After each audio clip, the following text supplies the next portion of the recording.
जी, राधा वल्लभ श्री हरिवंश महाराज जी, मैंने अध्यात्म मार्ग को आपसे ही जाना है। इससे पहले व्यर्थ का ही जीवन जिया है, द्वंद्वों में फंसकर। परंतु आज ऐसी स्थिति है कि मेरे लिए आप ही सब हैं। वृंदावन भी आपसे है, श्री जी भी आपसे। आपके दर्शन मात्र से और सत्संग के बाद वृंदावन में कहीं जाने का मन ही नहीं करता, कहीं दर्शन करने का इच्छा ही नहीं होती। आप हमारे लिए दिव्य और सर्वत्र। फिर भी ऐसा लगता है कि जब आप प्रत्यक्ष रूप से नहीं होंगे तब हम वृंदावन किनके दर्शन हेतु आएंगे? क्या तब भी नियमित वृंदावन आना चाहिए? उसे जैसी किसका प्रश्न है? जैसी भावना आपकी, अगर ऐसी भावना परिपक्व हो जाए तो आपको लगेगा ही नहीं कि हमारे गुरु जी गए हैं या संत गए हैं। ऐसा नहीं लगेगा, क्योंकि ये शरीर भले चले जाए लेकिन इस शरीर के अंतर्गत जो परमात्म तत्व है वो तो कभी जाएगा नहीं ना। वो तो सर्वत्र व्याप्त तत्व है। जैसे गुरु तत्व है ऐसे ईश्वर तत्व है। गुरु तत्व को कहा गया अखंड मंडलाकारम व्याप्तम येन चराचरम। तो एक व्यक्ति के ढांचे में जो बैठा हुआ तत्व है, और ढांचा तो जा सकता है, वो नहीं जा सकता। और आप खास तौर से प्यार उसी से करते हैं, ढांचे से नहीं। ढांचा अगर आज है तो कल नष्ट होगा, पक्का नष्ट होगा। ये नाशवान है, लेकिन इसमें जो बैठा है वो अविनाशी है।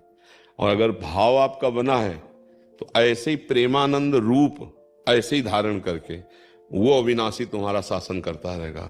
तो तुम्हें लगेगा कि दुनिया की नजर में वो चले गए, लेकिन मेरी नजरों में तो हर समय सामने बसे हुए हैं। तभी बात प्रेम का मतलब शरीर की उपस्थिति या अनुपस्थिति, प्रेम में कोई फर्क नहीं पड़ता। जैसे गोपीजन, मथुरा कितनी दूर है और वृंदावन, भगवान का आदेश नहीं था तो कभी कोई गोपी मथुरा में कदम नहीं रखा।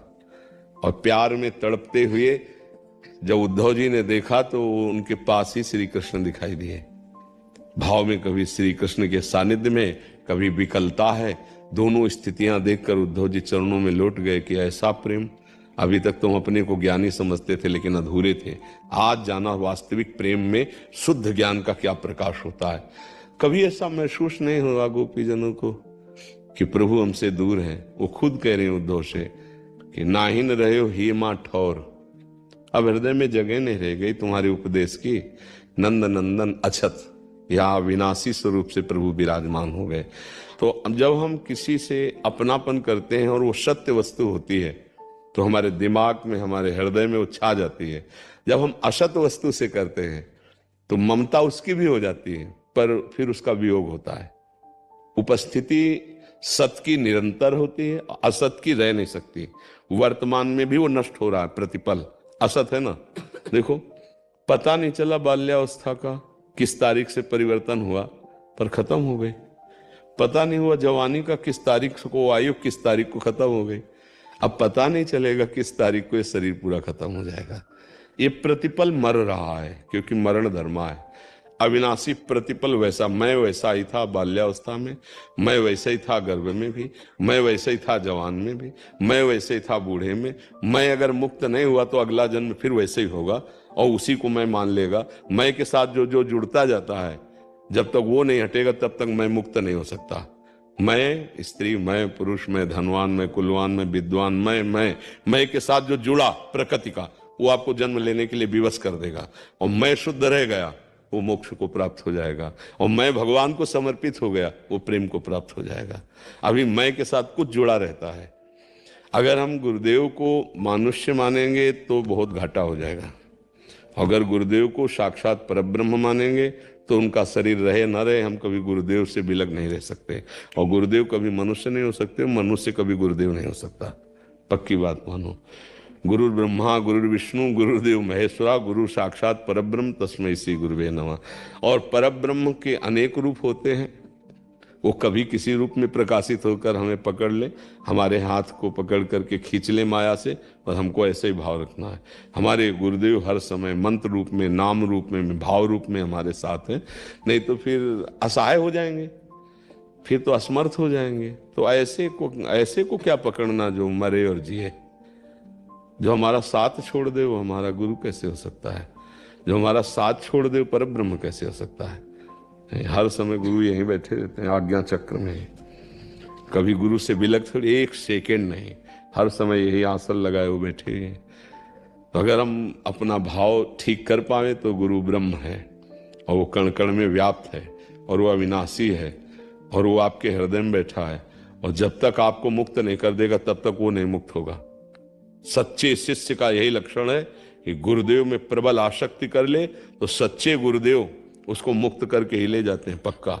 जब तक मुक्त नहीं करेंगे तब तक वो उसके हृदय में कैद रहेंगे और उसका काम बना के तब फिर मुक्त होंगे। तो एक गुरुदेव हैं बाहर बैठे हुए, एक गुरुदेव हैं हृदय में बैठे हुए।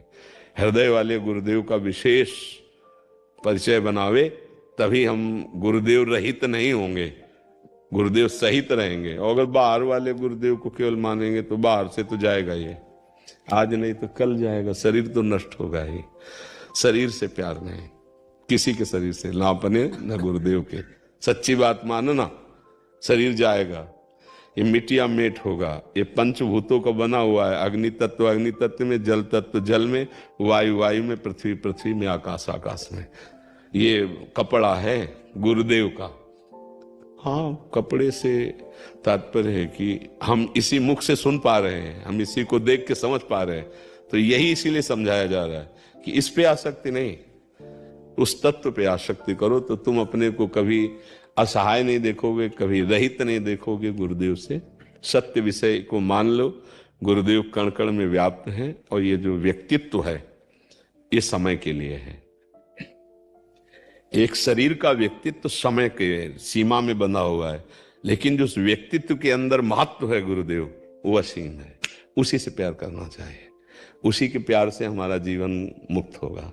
ये मशीन है बहुत, इससे ज्यादा प्यार ना तुम अपने शरीर से करो, ना किसी अन्य के शरीर से करो, तत्व से करो तो जीवन मुक्त हो जाओगे। शरीरों में तो सब फंसे हैं, अपने और पराये शरीरों में सब फंसे हैं। अध्यात्म शरीरों से मुक्त करता है, शरीरों की आसक्ति नहीं पुष्ट करता है जी।